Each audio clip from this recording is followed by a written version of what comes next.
Thank you, Mr. Speaker, and thank the gentlelady from Tennessee for yielding. I'm proud to bring forward this legislation, Mr. Speaker, that expresses the strong sense of Congress that a carbon tax would be detrimental to the United States of economy. If you look at what this administration has done through radical rules and regulations, through all of its agencies, starting with the EPA, with the IRS, with the NLRB, the whole alphabet soup of federal agencies that every morning wake up trying to figure out how to make it harder for our economy to get moving again, how to make it harder for people to create jobs in America, and frankly, the results of these radical regulations are shifting and running jobs away out of our country to foreign countries like China, like India, and they want to keep it going. This is not a new concept, Mr. Speaker. They tried this years ago when they brought through the cap-and-trade bill, passed out of the House. It couldn't even pass in the Senate when they had a supermajority in the Senate with 60 votes because it was such a detrimental idea that would devastate our economy. Yet even with that defeat, President Obama still tries to come back with a carbon tax through other means, whether it's regulations or whether it's superimposed carbon taxes through the EPA and some of the other things they're doing. But we've had hearings on this, Mr. Speaker. There's data all around that confirms how devastating a carbon tax would be to the United States economy. You can just look at what some of the outside groups that look at this said. The National Association of Manufacturers, the people that make things in America, have confirmed 1 million jobs in America if a carbon tax was imposed. Where would those jobs go?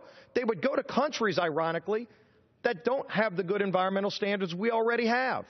So they would go to countries like China and India, where if you're concerned about carbon going into the atmosphere, the things that they do to produce the same things we produce here in America, it creates more than 5 times the amount of carbon in those countries. So you're shifting jobs out of America to send it to countries where you'd actually create more carbon.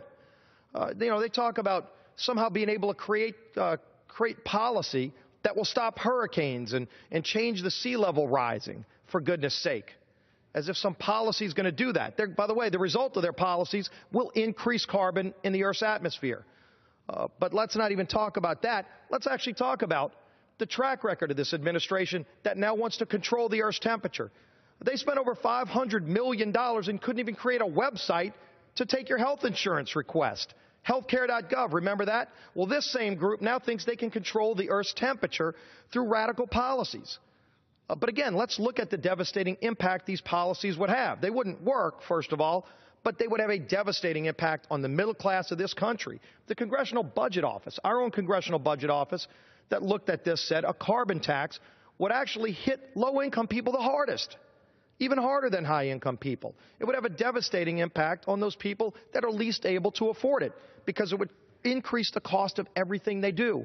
It would increase your food costs at the grocery store. It would increase, of course, what you pay at the pump. It would increase your electricity prices, if I may. Mr. Chairman, I yield an additional 2 minutes to the gentleman. Gentleman from Louisiana is recognized for 2 minutes. Thanks, Mr. Speaker. The Heritage Foundation looked at this and said that this kind of carbon tax would actually increase the cost of everything that families buy by over $1,400 per family. Families are going to pay $1,400 more every year for the cost of a carbon tax that the other side wants to defend. And to yield what?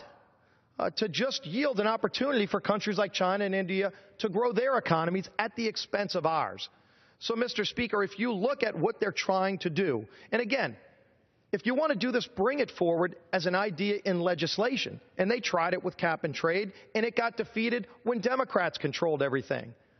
There's bipartisanship on this issue, and the bipartisanship is in opposition to a carbon tax. And so why don't we go on record and be very clear about it? Not just that it's bad policy, but also to reaffirm how devastating it would be for the United States economy. It shouldn't move forward. The president needs to stop this radical agenda and instead focus on reversing the depressing economic activity that we've seen in this country since he's been president because of these kind of policies. Let's get real economic growth. Let's bring those jobs back to the United States. Let's reject a carbon tax. I urge adoption of this resolution, and I yield back the balance.